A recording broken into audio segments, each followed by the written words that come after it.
Kim, your middle name doesn't start with B or anything, does it? No, it starts with a C. Oh, well. So.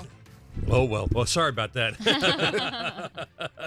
Well, maybe we'll have another B this week in Homestead. There are plenty of opportunities out there for it. There are, yeah.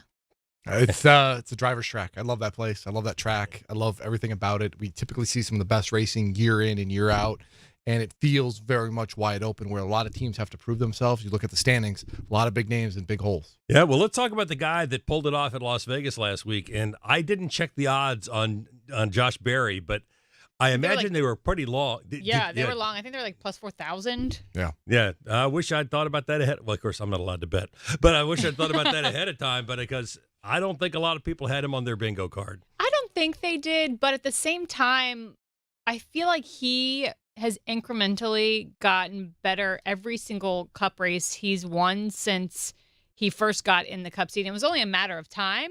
Now, did we think it was going to be Vegas? Probably not. I think a lot of people, like myself, thought Bell was going to go 4 in a row only because he came up short the last 2 fall races there. He's so good there.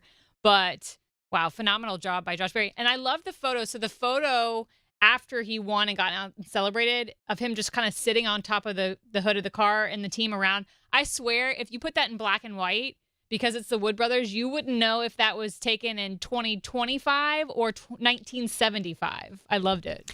I mean, anytime the Wood Brothers win a race, it's one of the most popular victories in the garage. It's like everybody's, we didn't win, but the Wood Brothers won. Yeah. And it makes it really just an overwhelming popular victory. And you go back to Daytona last year when they won their 100th, it was like this cavalcade of just visitors in Victory Lane. And I wasn't in Vegas, but I would imagine it's probably much the same. And you talk about Josh Berry maybe being a surprise. And the Wood Brothers the last few years have been a struggle, right? Let's just be honest. Harrison Burton, outside that Daytona win, they haven't had the results.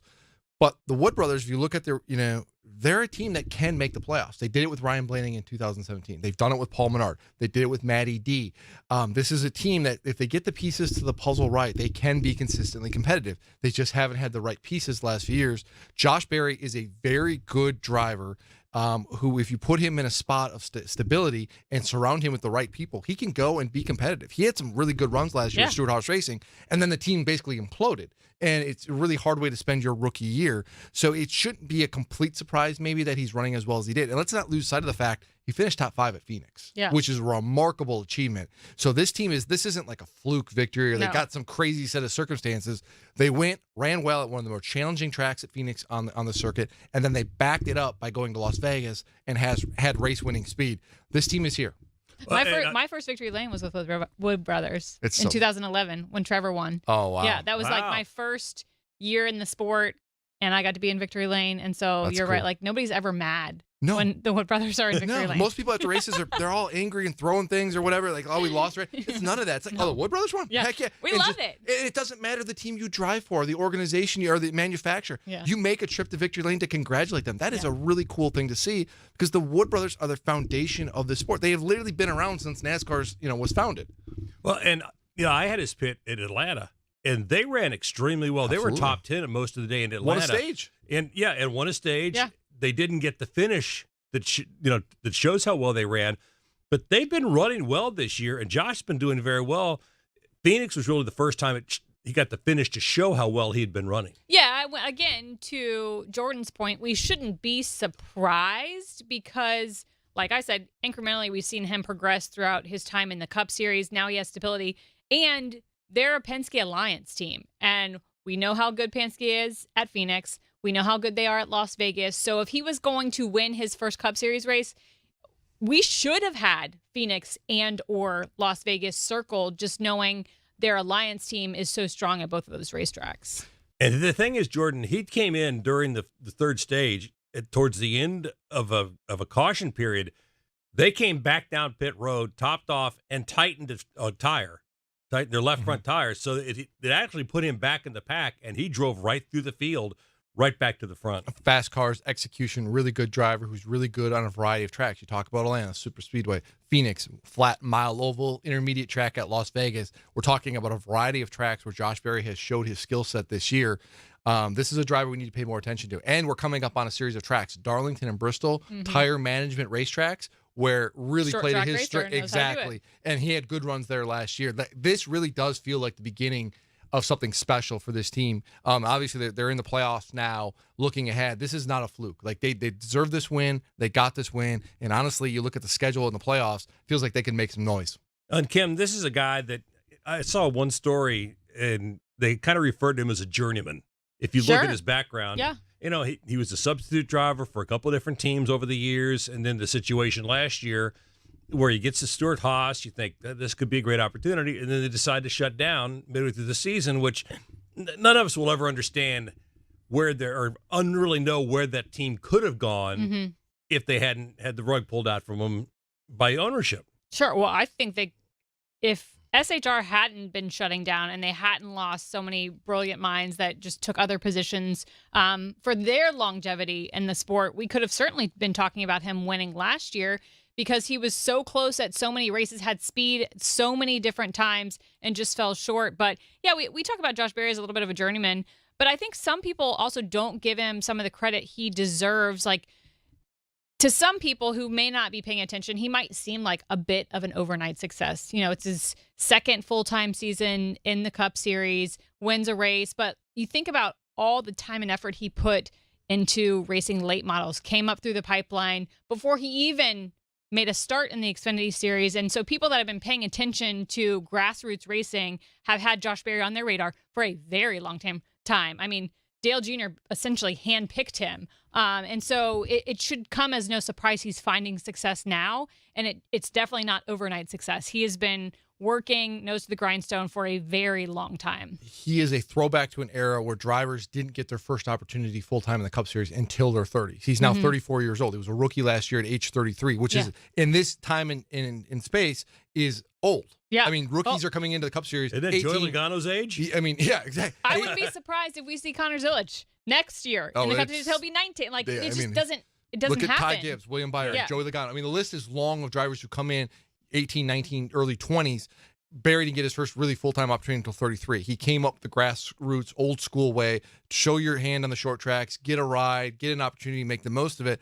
And I don't know if journeyman is the word I would use to describe him. More like hard luck. Yeah. Like, you look at his career, like he showed flashes with Junior Motorsport. They couldn't find sponsorship for him. We couldn't run him full-time. Wins an Xfinity Series race at Martinsville on a part-time basis. They still couldn't find a full-time ride for him. Finally got it. Makes the most of that opportunity. Is the hand-picked successor to Kevin Harvick at Stewart Haas Racing. And you're like, okay, good for Josh. There's a great opportunity. Rodney Childers is crew chief. They're off. Team blows up. No fault of his own.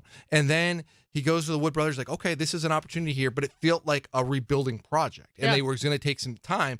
I personally thought like 2026 was going to be an opportunity for them. They showed their hand far sooner than I expected, but now they did, and it's really a testament to Josh that he's doing this, and he's in a stable situation now where he knows he's not having to fight for his livelihood in his ride for next year. He's got a multi-year contract. He's a race winner. Penske likes him. The Wood Brothers love him. Ford loves him. He's found a home finally. And we shouldn't really be surprised Vegas was the place he won, because he did win 2 Xfinity races in Vegas. Yeah. Again, we should not be surprised.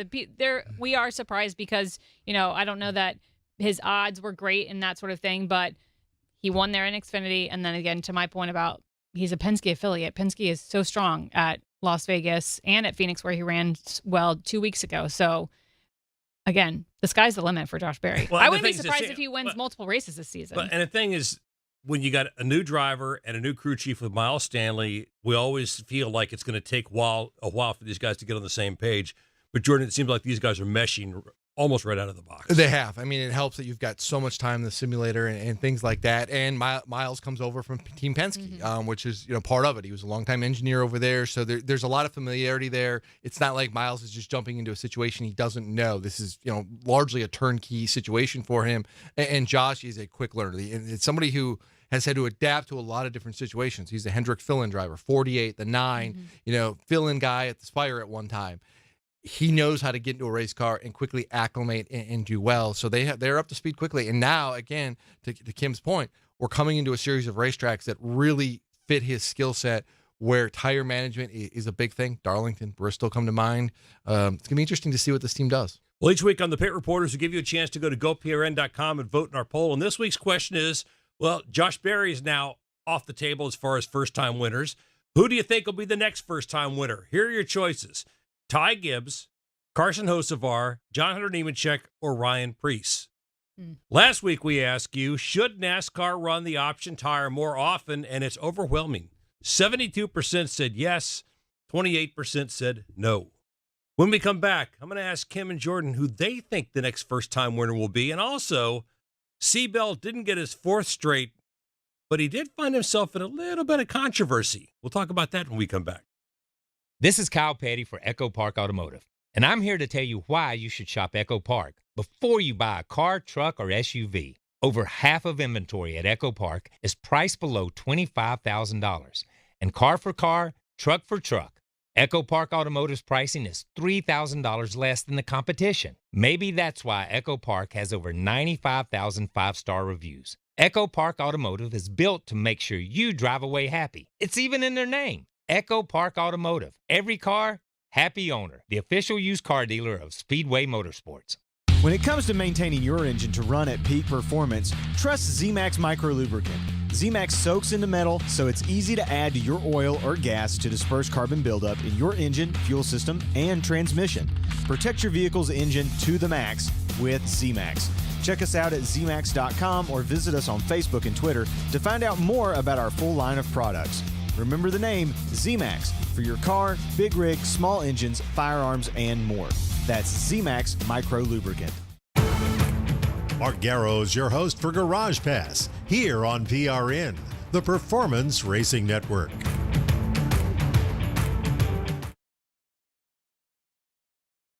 Jimmy Johnson. Yeah. Where's his place in all of this? So I look at Jimmy Johnson, and maybe I have a little bit different perspective because I grew up with Richard Petty while he was winning all of his championships and stuff. And it was tough. It's tough to win championships. I mean, so many great drivers, as we go back in time, won lots of races and never won championships. So many great drivers won lots of races, never won Daytona. Those big moments, they just couldn't get over that hump. So to win 7, no matter how you win 7, is amazing. I believe, and I have said this a million times on a million different occasions, Jimmy Johnson's 5 in a row is the most underrated record in all of sports. It gets very little attention. Very little attention. We talk about Tiger Woods winning all these majors. We talk about Michael Jordan and LeBron James. You talk about everything that Richard Petty has done, everything Dale Earnhardt Sr.'s done. 5 in a row. Nobody's done 5 in a row.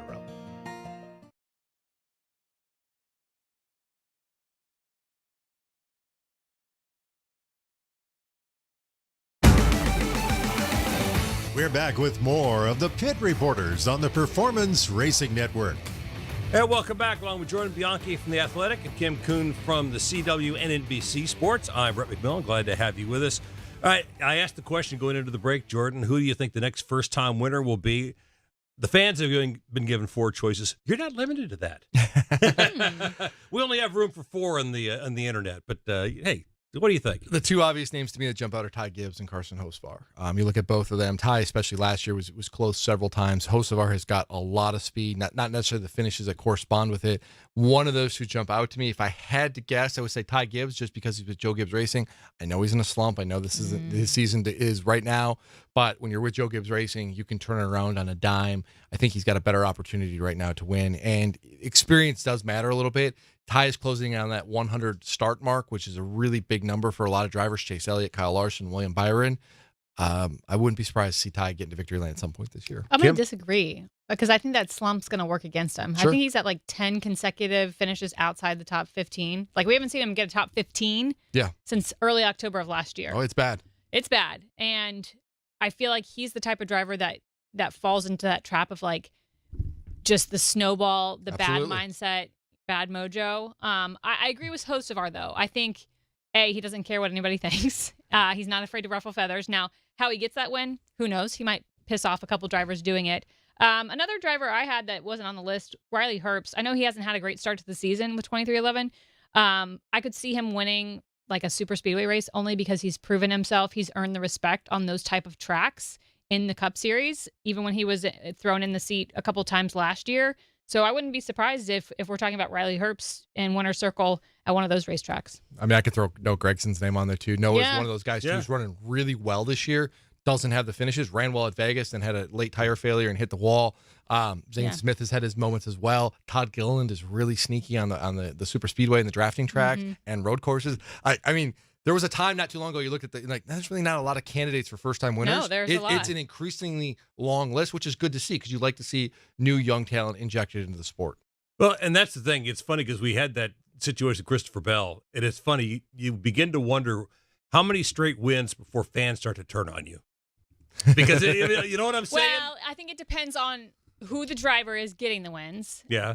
How many wins consecutively is also a factor. I love history, so it was cool for me to see Bell get 3 in a row. He's the first driver to do that in this generation of car. 4 would have been really cool. So I'm all for like people breaking records and history making things. So I'm never usually one to like be like, oh. Now, if you have to interview them back to back to back after their win, that can get a little monotonous.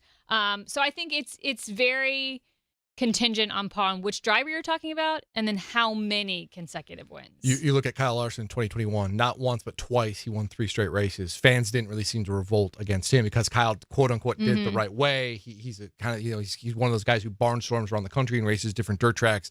I think Christopher Bell fits that mold where fans like him. Yeah. He's very humble, very unassuming, isn't bodacious on the racetrack, doesn't make any big moves that really angers other drivers. He's a very clean driver. We saw that at COTA. Yep. And so it's kind of how you win. Now, if you win 3 straight races and you're slamming guys out of the way, yeah, fans are going to turn on you. But when you're Christopher Bell and now you can go dirt track racing and you kind of just tip your cap and say, hey, I want to be a clean race car driver, fans respect that a little bit. So I think fans are on his side right now. Now you start winning all of the time. Yeah. Or you're Joey Logano, which seems to be nobody's favorite. Yeah, anymore. but again, my point though, Logano did it in a way that like he was pushing guys out of the way. No disrespect, that it worked for him. Like Matt Kenseth at Kansas in 2015, which set everything up. When you win that manner, people are going to get mad at you. My only concession is if you're winning multiple races in a row, I want the same enthusiasm from the first win in that consecutive string to the last win in that consecutive string. Because when it becomes, ho-hum for the driver that's actually winning, that's when you're like, get this guy out of here. Like, you want to see the same excitement win after win after win. But then you had Jimmy Johnson, who, for the most part, raced clean. Sure. But he just won, in the fans' eyes, too darn much. Sure. You win 7 championships and you win 84 races. Yeah, that can, He's the New England Patriots. Exactly. And Bell's got a little bit way to go a little bit before that. But again, I think it does help that he races the dirt stuff because fans like to see that. When you go race the grassroots level stuff, they're like, hey, that's my guy. He's willing to go race around the country on some random night somewhere at some dusty dirt track. Yeah. Well, speaking of Bell, he did not get his 4th straight win.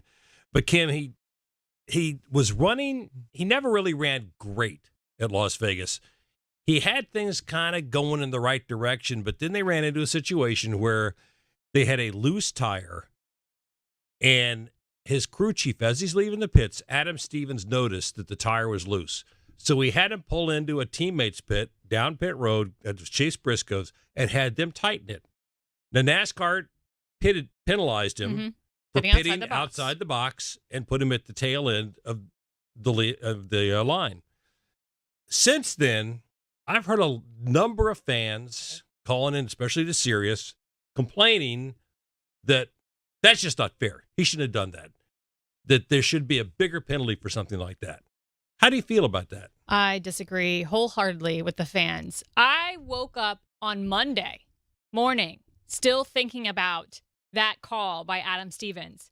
The fact that he realized it, had the foresight to tell his driver it needed to be tightened before he left pit road. And we know the penalty is much steeper if you lose a wheel. And so they were up against that. So it's like, do we pit outside the box and just go to the tail end of the lead lap? Or do we have ahead of us the possibility of losing a wheel, losing 2 crew members, losing multiple laps? I thought it was a stroke of genius. Not that you can't really reward them for that. The reward is that they don't get a worse penalty. There should not be more penalty to what he did.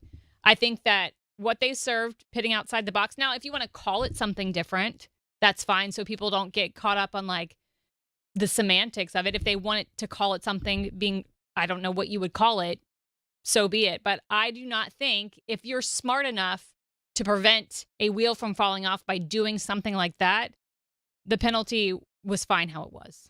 Both things can be true. I think Adam Stevens probably isn't getting enough credit for the brilliant, in the moment decision he made. Like split second. Quickly realizing I have never heard a crew chief ever have the fortitude to say, and the presence of mind to say, hey, I need you to pit right away. We've got a loose wheel. Incredible. And Adam Stevens deserves all of the credit in the world for making that decision in the heat of the moment. And Christopher Bell driving across 4 lanes of traffic to find a pit stall, like my grandmother, on the highway. And Adam communicating to the other team. I mean, great execution, great in the heat of the moment. I love that. And kudos to them for doing that. That said, it feels a little odd to me because it's almost against the spirit of the rule, right? Because Joe Gibbs Racing has 4 teams, which they're only one of 2 teams that have 4. So they have more opportunity to have a safety net, if you will. Whereas if it's a single car team, we're talking about the Wood Brothers, or we're talking about, one of the other teams out there that maybe only have 2 cars, they have less opportunity to overcome that mistake because they have less cars and they have less teammates. So it's just the spirit of the rule a little bit. I get that. But you could lean on a manufacturer teammate. Maybe, but you can't communicate directly. A lot of them that you can't direct. True. So then you pull into point. then you pull into some manufacturer. You're like, what's going on here? And it looks like the Keystone. It's a weird thing. If this is a team sport and we're supposed to, segment the 19 team and the 20 team and the 11 team and the 54 team, they're supposed to be separate on Sundays. All of a sudden it's like, oh no, they have an advantage. They've got a numbers advantage that the other teams don't have. So I wouldn't be shocked if NASCAR maybe clarifies this a little bit. It calls it something different. And says the team listen, sorry. In this situation, Christopher, you're going to have to stop on pit road. You're stopped, let everybody go by, and then I need you back into your pit stall that way instead of pulling into some random pit stall. Just because we can't set up an unfair advantage that you guys have over most everyone else. I see what you're saying. I mean, I see what you're saying, but and I'll throw in another element here because I will preface this by saying I agree with Kim, and I think there's a safety issue. If I would rather have him do what he did than go back out on the track and have it fall off. I 100% agree. Don't go back on the racetrack. Don't go, because then you set yourself up for a penalty. Not only is it a safety issue because you lose your wheel, then you set yourself up for a 2-lap penalty, and then you lose 2 career members of suspension. But if I'm that team and I'm that situation, I'm telling them, listen, you got to stop. Yeah. Stop on the pit somewhere where it's safe. Let everybody go, and then you're going to back up into your pit stall, and then you don't incur that penalty. So, but he also had the advantage if he was the 4th pit stall in. Yeah, and he had the advantage it was that very if he'd been at the other, if he'd been at the other end of pit road, he's got no chance. He has no but chance. Again, he also has the advantage. He's got multiple teammates, and he had multiple teammates down pit road as you're cruising down there looking for them. Because if he hadn't, I do wonder what he would have done if Exactly. he didn't. Would Adam have said stop and just wait? I don't want to put words in Adam's mouth. My guess is his presence of mind would have been like, I need you to stop on the stop on pit road somewhere safe, and then we're going to let him back up down. It's a really weird situation. And again, maybe we're talking about something none of us have really seen before. I've never heard a crew chief say this, so maybe it's just a once in a blue moon thing. Well, that's the thing. But this does happen. We saw a lot of loose wheels, and we're seeing them. Many. We see them a lot on intermediate racetracks. So I do feel like a situation like this could arise again somewhere down the road. I wonder if Adam even had thought of that previously, because the number of loose wheels we've seen, and in the last couple of weeks, that in his head he's like, if I'm in this situation, and they've had a loose wheel in the past too. Yeah. If he thought about it in those instances, can I do this? But I mean, we haven't seen anything like that. I mean, the closest thing, but it's completely different. We've seen in safety instances, whether it's a car catching fire or somebody needing help, teams stopping in other teams' boxes to get that help from the crews. That's a different scenario. But, if we liken this to it could have been a safety issue, it's kind of similar. But yeah, you do have a good point, though. It was a bizarre situation because I was covering his pit. And Kim, as you know, Las Vegas has a curved pit road. So you can't see from one end of pit road. You can see about a dozen pits, and that's about all you can see. Yeah. And our producer, Laura Best, says to me, Christopher Bell just pitted in Chase Briscoe's pit, and I went, no, he just pitted in his own pit. He did both. Actually, he did both. I'm going, no. She goes, no, he just pulled into Briscoe's pit. I'm going, what? So I had to go down to back down to Bell's pit to find out what had happened, because I had said this made no sense to me that she just told me that he'd pitted it because he just pitted in his own pit. No, that must be a mistake. Yeah. So then I found out all that happened, but it was. I just don't know that I would look for an increased penalty, that there's a greater penalty go with that because of the safety issue that was avoided, but you make some good point. There's a competitive advantage that they had because they had True. multi-cars. So there's a balance. And because as we talked about, he also was at the entrance to pit road rather than the exit of pit road. So I don't know. Yeah. It's an interesting thing. It is. Again, I think maybe you call it something different. And if you're a single car team, maybe like you still can stop in another team's box. That other team could service it if they want, maybe. but they're going to go slower. but Like yeah, they're not like, going how do to. you- They're not going to competitively It's- change it, or It's a fascinating set of circumstances. Yeah, because you do. I mean, you do have a situation where a lot of times the spotters do communicate between themselves. Sure. Yeah. So you could It have It would just possible. take slower. It's It would just go going to take a slower. little bit more time. Yeah. But at that point, it doesn't matter anyway because you've got to serve a penalty and you got to drop the longest line. Yeah. So, Yeah. So as long as you get it tight and it doesn't fall off, I guess. exactly. So we've solved absolutely nothing. No, we haven't. All right, when we come back, I think we saw a heck of an Xfinity race for the second straight week between a regular and a veteran. Well, they're both veterans. But this time, the guy that has all of a sudden been checking off a lot of boxes he hadn't been able to check off before picks up the win. We'll talk about that when we come back. Look, yo, how do you feel today? Maybe you're a little hungover again, feeling a little embarrassed about a few things? Listen, why haven't you called yet to get help? Man, aren't you tired of feeling this way? So listen, whatever your party drug of choice is, there are ways to get clean and sober, especially if it's messing with your life. Hey man, we all have choices. You can make a choice right here, right now, today, to call the number I'm about to give you and start a brand new life without drugs or booze. I know it's hard to think about this, but imagine how great your life could be. And all it takes is one simple phone call. I've got a team of people standing by ready to check your insurance and let you know what it takes to get clean and sober. Okay, so get ready to save this number because here it comes. 800-296-1140. 800-296-1140. 800-296-1140. That's 800-296-1140. Paid for by the Detox Treatment Helpline. Lenny Baticki brings you PRN at the track every week here on PRN, the Performance Racing Network. If you have a chance to make a difference in a kid's life, you need to take full advantage of that opportunity. For those kids to know somebody has their back, somebody is caring about them, thinking about them when they feel like nobody is. Anything that I can do now to support Speedway Children's Charities, I do because I've seen the work firsthand. We owe it to children, no matter where they come from. Unfortunately, there is no end to some of the terrible atrocities in our world. Speedway Children's Charities can feel really good that we are getting the most good out of every dollar that's given. At Speedway Children's Charities, Our mission It's simple. help every child we can. Because all children deserve joy And hope. And love. And if one child is still in need, Then there's still work to do. Because their future is our future. and there's still so much they can teach us. Find out more at speedwaycharities.org.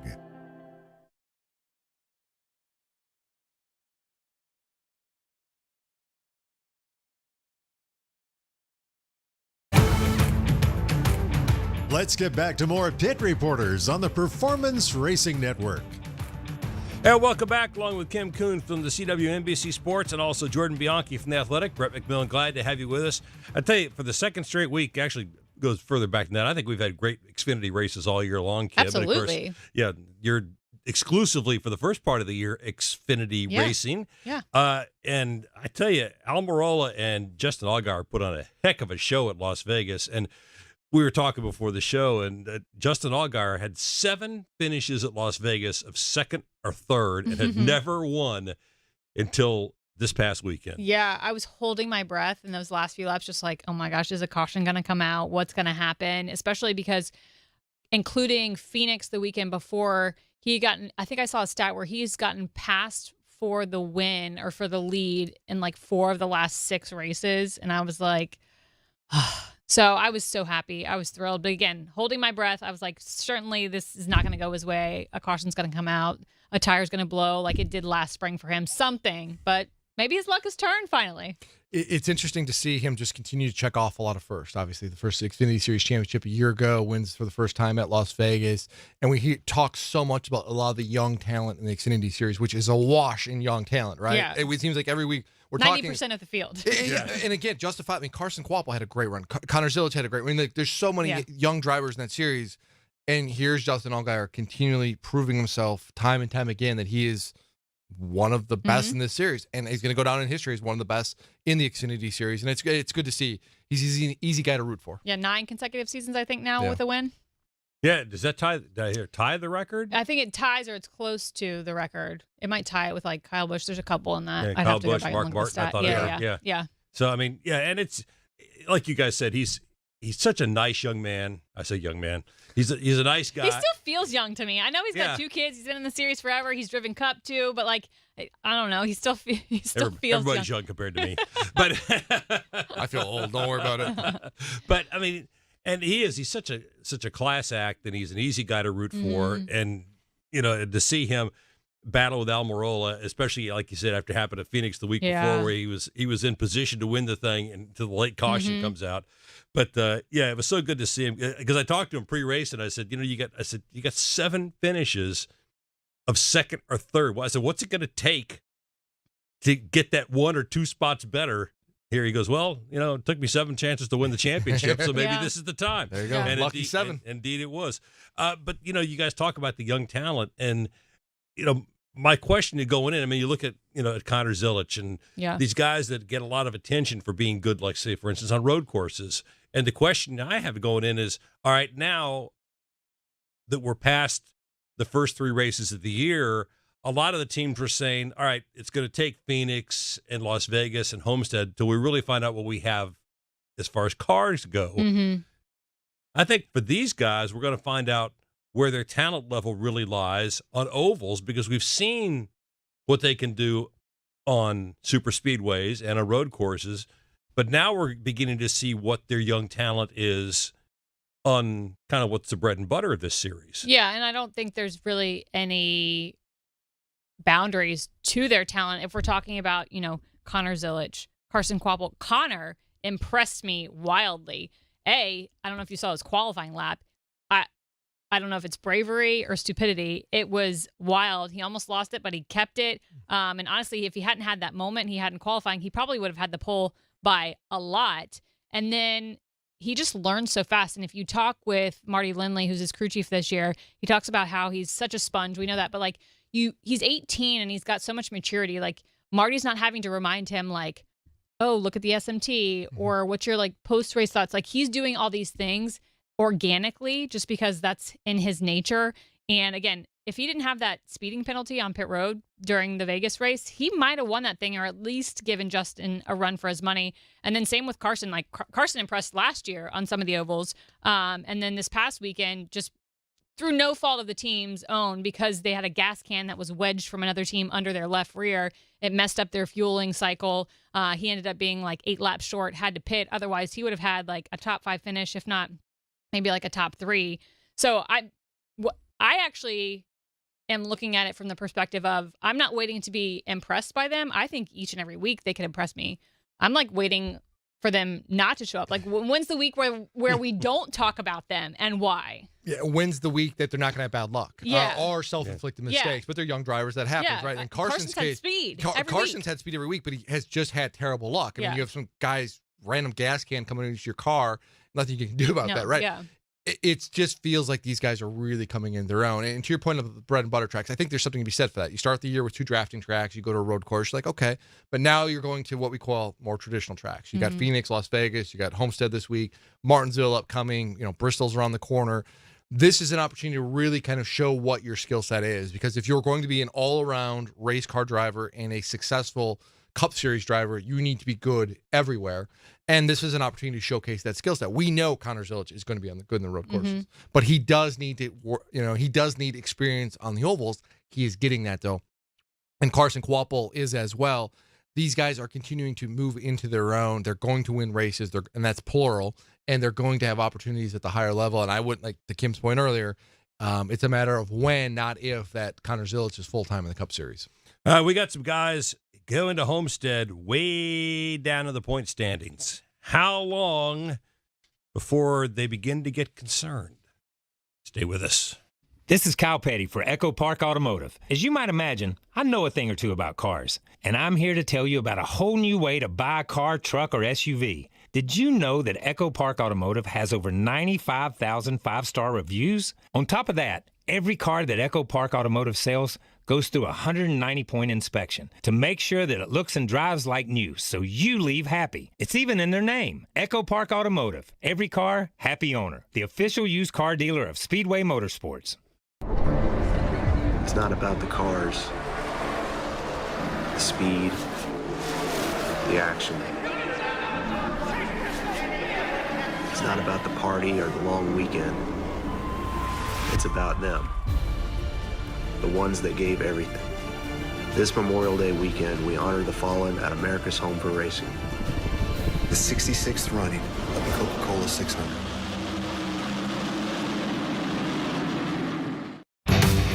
Doug Rice is your host for Fast Talk every week on PRN, the Performance Racing Network.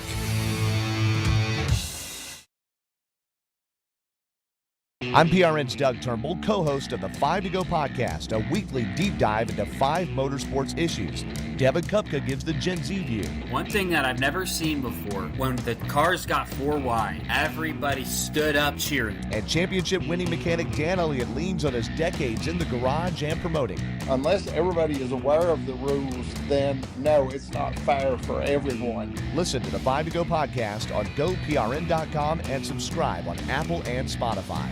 Denny Hamlin slides up. He gets into the fence a little bit off of turn 3. We will see if he is able to sustain that. So suddenly things change dramatically. It was the 2 youngsters for JGR. Now it's the veterans that are occupying the top 2 spots in turn 3.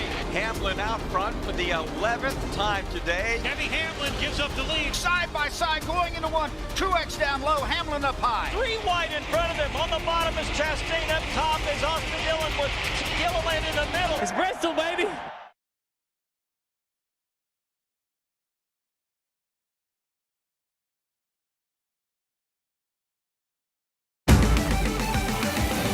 Brett McMillan returns with more of the Pit Reporters here on the Performance Racing Network. Sweepstakes fans, start your entries. Visit echopark.com/speedway to enter for a chance to win a Toyota Tundra plus a brand new Thor camper. Visit echopark.com/speedway now and you can drive off a winner. And welcome back to the Pit Reporters, along with Jordan Bianchi from The Athletic and Kim Coon from the CW and NBC. I'm Brett McMillan. Glad to have you with us. There are some guys still mired well down in the standings, Jordan. 5 races into the season. You know, we talked like, you know, we're talking in the Xfinity series. You know, you got the 2 super speedways, you had the road course, and then we've had 2 races at more normal, quote unquote, tracks. And you still got guys. I mean, you know, Brad Keselowski had a better run last week, but he's still sitting there 30th in the standings. Noah Gregson's 33rd, Ty Gibbs 34th. At what point do these guys start to get concerned? It depends on the situation. I mean, speed is the cure-all in the sport, right? If you have speed and you can go win races, where you are in points largely doesn't matter because you're playoff bound, but you've got to win. And honestly, if you look at these guys, maybe Brad has had an opportunity to win a race this year on one of the drafting tracks. SVG had his flash at Coda, but then he faded at the late there. I think they're going to be okay. I wouldn't hit the panic button yet, but I am concerned. And I'm more concerned about how you're running, though, consistently. I look at Ty Gibbs. The speed hasn't been there. It hasn't been there really since until last fall. They've been on this long skid now, that 54 team. What are they doing? How do you pull out of this? Brad, I think he's going to have opportunities. And I'm looking at SVG, who's 31st in points. He's still got road courses coming up. I still think he's going to be very good in Mexico City, obviously good at Sonoma, Watkins Glen, at various places. But if you're resting your playoff hopes on winning a road course race, you only got 4 more opportunities, and that's not a lot. And so your margin your margin is very small. I wouldn't panic yet, but I am definitely alarmed. No, I wouldn't panic. I probably wouldn't even sound the alarm just yet. I don't know. It was ingrained in me since my first year in the sport, like 15 years ago. Like, you didn't really measure the success of a team until after All-Star. Yes, you thought like, oh, the first like 5 races once we got past like Daytona and stuff.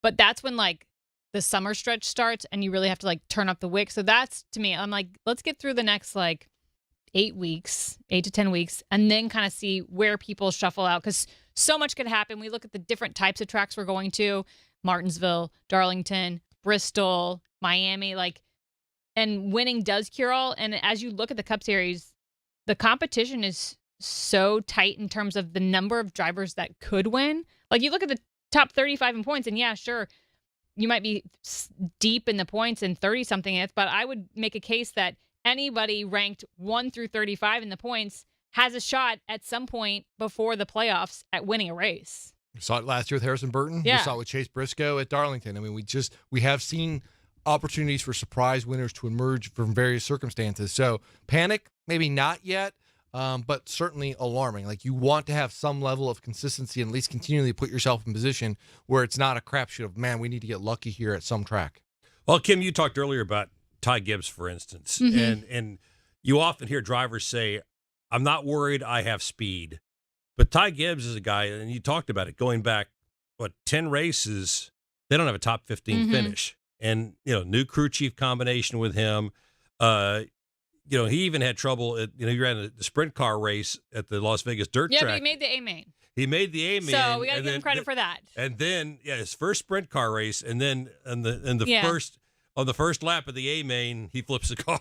Yeah. So his confidence was boosted, and then, Yeah, which I'll be interested to see, because I don't know that he's running a ton of Xfinity Series races this year. I'd have to look in that 19 car. I think he's running a handful just because he's got not eligible. A ton, no. Yeah. But it was interesting because in the past years, when he was running those and not performing and not winning, because, he's a champion of the Xfinity Series and expected to come back and just dominate. That, again, to the snowball effect, he would have a bad day on Saturday, and I would talk to his crew chief, Chris Gale, at the time, and he would be like, he needs to be able to separate when he's not performing well outside of the Cup Series. And so that can be advantageous, but it also can be detrimental. So I'll be curious to see when he starts getting in the Xfinity car some, if he's having the same problem this year where, if he doesn't win, it kind of cripples him on Sunday. I feel like he just needs a stretch of, whether it's Xfinity Series or sprint car. Of just winning just something. Success. Yeah. I mean, just finishing races well at this point would be a plus. And that's where they're struggling right now. It's not just that they're having bad luck and they're having, things are happening where they're knocking themselves out of a top 10 finish. They're not having speed most weeks. That's the problem. And so it feels like every single week they're having to play catch up. And in the middle of the race, they're behind the 8 ball, and then it's a mad scramble to get ahead. And at that point, it's too late. And then combined with some bad luck along the way. At Phoenix, they had a brake rotor. The first Yeah. few laps. And it was so soon into it. And Coda got into it. He and Denny Hamlin made contact on lap 1. So it's just all of these things right now just kind of converging where it's just that you look at it and you're like, man, this is just the season from hell right now. At some point, when is this going to turn around? When it rains, it pours. Exactly. Kind of thing. Yeah. And then for them to move up, though, you've got to have other people who are having better runs come back to them. And yet, okay, so Josh Berry's their 13th in points, but Josh Berry also has a win now, Sure. so he's in the playoffs, or we assume he's in the playoffs. He's in the playoffs. And he's been running well. Michael McDowell's been running more consistently, qualifying well. Obviously, had the pole at Las Vegas. John Hunter Nemechek has been quietly having a very good year, hanging on. He's sitting there 15th right now. Does he come back to the pack? Kyle Busch 17th. Ryan Preece had a great run at Las Vegas. Very quietly had a great run at Las Vegas, I think. He's sitting there 18th in points, and Daniel Suarez had a really good run at Las Vegas. So, I mean, the question is, do these guys start to come back to the guys who are way down in points? Well, the thing is, we're 5 races in. The regular season is 26 races. We still have a lot of racing to do. And the number of times we've looked at this points chart early in the season only to have it completely shuffle when it gets down to, the last few races of the regular season where we're looking at who's going to make the playoffs. Bell won 3 in a row, but they could have a summer slump. Yes, they're going to be up there in points just because of their wins, but anything at this point can happen. A lot of racing left to do, but I do think it's critical for guys, who are with teams that we didn't expect to be in the playoffs. You got to get points when you can get them. It doesn't matter where during the regular season you can rack them up. You need to rack up points and to maintain that spot, because the likelihood is that there's going to be 1 or 2 spots available for guys who don't have wins. You've got to put yourself in contention for that. You need every point you can get, which is why when you have a Daniel Suarez crash out at Coda and crash out at Phoenix, no fault of his own there, but still crashed out. You look at those as missed opportunities because those are 2 races. You had top 10 speed and you didn't get the corresponding finishes. That's a struggle. John Nemechek has done a really good job this year of finishing races, which is something he struggled with bad last year. Had a lot of DNFs, an excessive number of DNFs. They're now finishing races. They're finishing races well, and they're getting a lot more points. You got to continue to carry that on, though. A lot of racing left. You can afford to have 1 or 2 bad races, but you can't afford to have too many than that. Now, when we come back, do we get a great race at Homestead to make it 6 for 6 this year? Stay with us. For anyone who's worried about back taxes, has not filed tax returns, and doesn't know what to do next, stop and listen. Not filing your taxes can have severe consequences, especially in this political climate. Now that COVID is over, the IRS is getting aggressive, massively increasing enforcement and collection efforts. With politicians making all sorts of promises, especially when it comes to taxes, hiding and not dealing with your taxes will cause you harsh legal and financial ramifications. But right now, the IRS offers forgiveness and writes off a massive amount of tax debt. The Tax Doctor offers a free service that helps people get out of IRS collections and back in good standing with the government. Don't hide or bury your head in the sand. Take advantage of our free service. Call now to learn more. 800-393-5045. 800-393-5045. 800-393-5045. That's 800-393-5045. Catch Kyle Petty's Back Then Again Country Countdown with Charlie and Debbie here on PRN, the Performance Racing Network. Time to pull down on the handle and start rolling them here at Las Vegas Motor Speedway. The green flag flies at the Atlanta Motor Speedway. We're about to contest the Coca-Cola 600. We're racing at Texas Motor Speedway. Now Keselowski goes way up the racetrack. Here comes Harrison Burton. He rockets to the lead. Trouble. Car goes around. It's Chris Buescher. Joey Logano battles to the outside. They come back to the start-finish line. Bubba Wallace looks inside. And now here's Byron. Takes a quick left to block him. They head back to 1. Here goes Ross Chastain. He's going to the bottom of the racetrack. Bubba goes up. Blaney hits the outside wall off of turn 2. Can Christopher Bell do anything with him? He gets down to the bottom of the racetrack. Briscoe dives to the bottom of the racetrack. Side by side. They get loose. They spin. Now Tyler Reddick does the 360. So does Briscoe. Heading into turn number 7 as he wraps it around. The crowd is cheering for Daniel Suarez here on this final lap. Allmendinger gets into Alex Bowman. Ross Chastain back out to the front for the final time. This is PRN.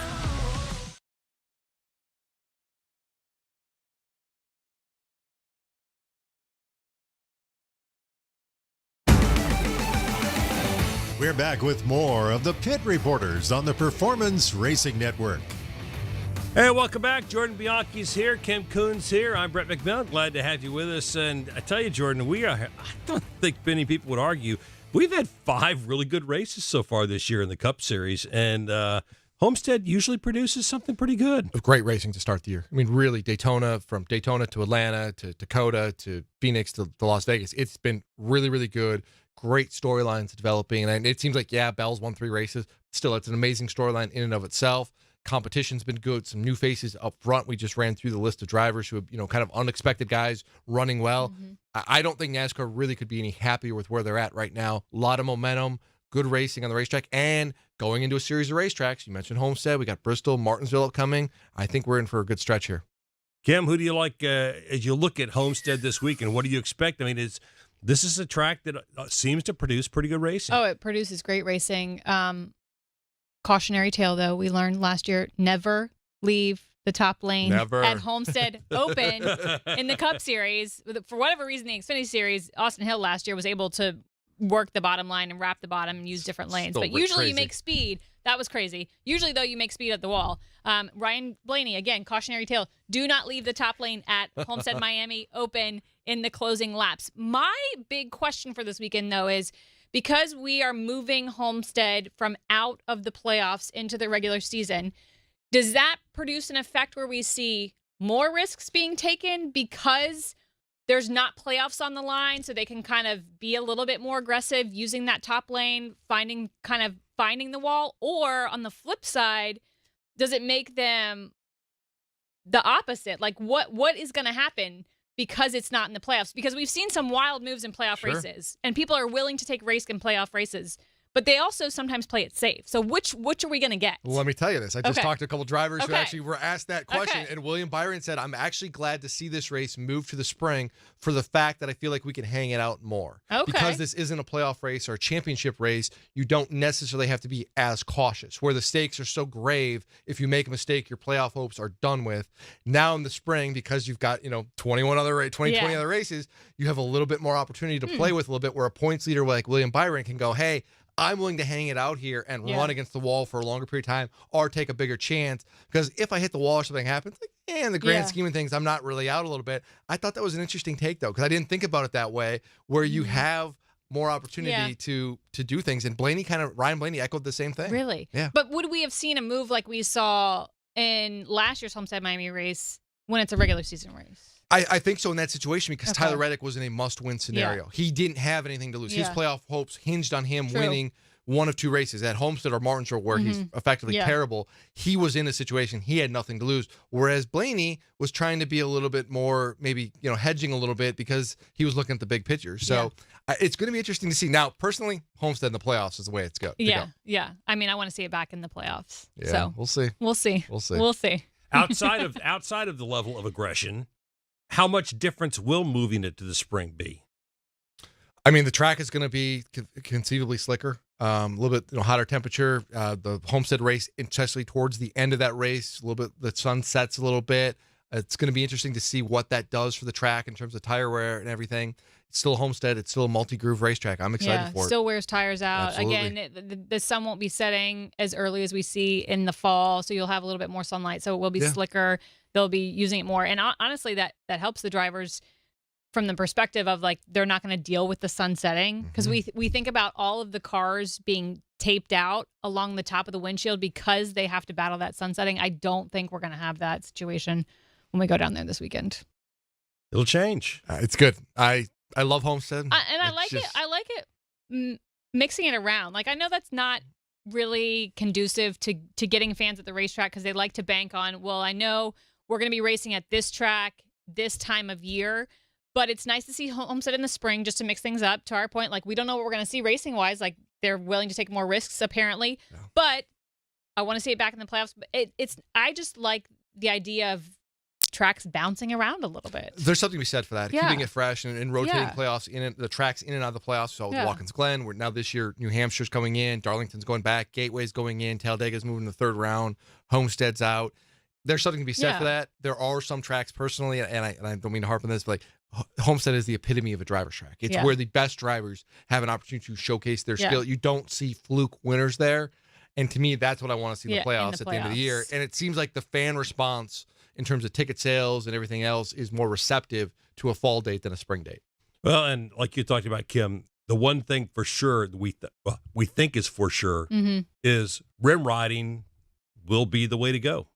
Well, for sure. When you, especially on the Cup side, the guys in the field, we know Christopher Bell, Tyler Reddick, Kyle Larson, 3 right off the bat that love to use the highline, aren't afraid to use the highline, and then they're going to force everybody else up there. So, again, I'm really curious to see if that's where you can find the most speed, or if we see something similar to Xfinity like we saw last year, where guys were able to wrap the bottom and find speed in other lanes. I love this track. I love how it puts drivers. It really makes them force a decision, and it's so many different lines, so many different strategy calls on the pit road, when to pit, how long do you run out. We saw it with Tyler Reddick last year, where his crew chief, threw a Hail Mary, and everything worked out for them because the caution fell. Like, this is such a great track, and it really showcases not only drivers' abilities, but the crew chiefs on the top of the pit box and when they make their calls. Think how much better it would be with an option tire. Oh, my goodness. Don't do that. I will say, I'm all for the option tire. Not here. Though. This is one of the tracks. You don't need it. Just don't step away. No, touch we're good. it. Don't touch it. When we come back, white flag laps.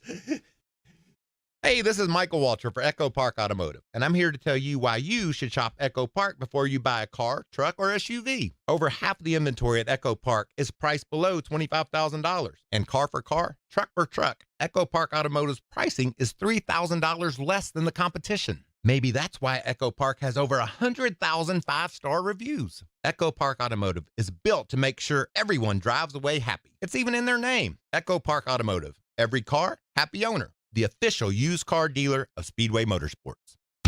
We work hard to keep our cars looking great on the outside, but engine components need our attention too. That's where you can trust Z-Max Micro Lubricant to disperse carbon buildup in your engine and fuel system to keep your car or truck running at its peak. By soaking into the metal of your engine, Z-Max Micro Lubricant improves performance, extends engine life, and reduces emissions. Trust the many customers who've said, "Thanks for saving my engine." Find out more at zmax.com or follow us on Facebook and Twitter. Mark Garrow's your host for Garage Pass here on PRN, the Performance Racing Network.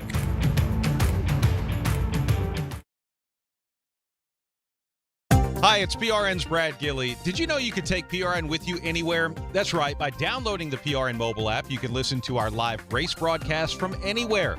Make sure you don't miss a second of the action from the track. Download today for station listings and on-demand access to your favorite studio shows like Fast Talk, The Pit Reporters, or Garage Pass. Get all the latest racing information at your fingertips with the PRN mobile app. Available in the Apple App Store and on Google Play.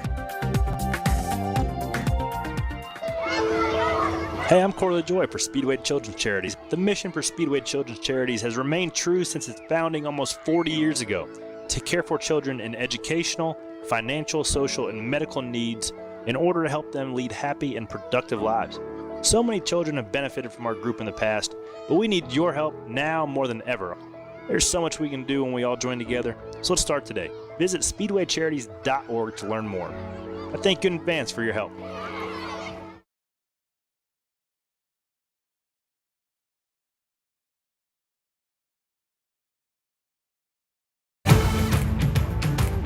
Let's get back to more Pit Reporters on the Performance Racing Network. And welcome back. Time now for our white flag laps. And first up from the CW and NBC, Kim Coon. Oh, me first. White flag's going to be the fact that I loved that Morgan Freeman was the Grand Marshal. I know that his enthusiasm in Gentlemen, Start Your Engines maybe wasn't as high as we've seen other people do, but to hear his voice say those words was so iconic to me. And I know it can't happen every weekend, but getting more big names in roles like that, I think is huge for NASCAR. You know, I listened to it and I thought, what else do we expect Morgan Freeman to do? It was very apropos. It was like exactly how I expected him to do it. So I was not disappointed at all. I was like, this is amazing. The voice of God is giving the race command. I mean, he was not going to be Kevin James. No. Not rolling on the floor, any of that. So. Nope. Yeah, like you said, it was kind of the voice of God there. Next up from The Athletic, Jordan Bianchi. It's great that 2311 and Trackhouse have come into the NASCAR Cup Series the last few years, and they have brought so many new, inventive ways to promote the sport, to better the sport, and they deserve all the credit in the world for that. At the end of the day, though, this is still a cool sport because of its roots. And there's nothing more old school, nothing more heritage than the Wood Brothers. And to seeing them in victory lane to celebrate their 101st victory is a treat. And to do it on a track that isn't a super speedway where you can take all of the other stuff out of the equation, they earned this win. They did it the right way. This old school Wood Brothers in victory lane in Las Vegas is as good as it gets. It's good for NASCAR to see a team like this, a heritage team whose roots of the sport date back to the NASCAR's founding, have a moment like that. I agree with you. And that was what I was going to talk about. And we talked about it earlier. You never hear anybody say, "Oh man, I can't believe those guys got the victory lane." Maybe it's, if we didn't win, I'm glad the Wood Brothers could win. 75 years in the sport, 101 wins, and it took them a long time to get to 100. There was a long gap in there. And now it's consecutive years, and that hadn't happened for the Wood Brothers in a long, long time. But throughout the garage area, folks are happy to see the Wood Brothers get back to victory lane. And Josh Berry and what we've seen in the team so far this year, I wouldn't be surprised to see him make at least another trip, maybe 2 more trips to victory lane this year. It's a feel-good story, and that was one of the great things coming out of Las Vegas. You didn't get 4 in a row from Christopher Bell, but you did get a feel-good story of the Wood Brothers and a first-time winner and a guy who, as we talked about, is not a teenager. He's been around for a while, paying his dues. He got that trip to victory lane, too.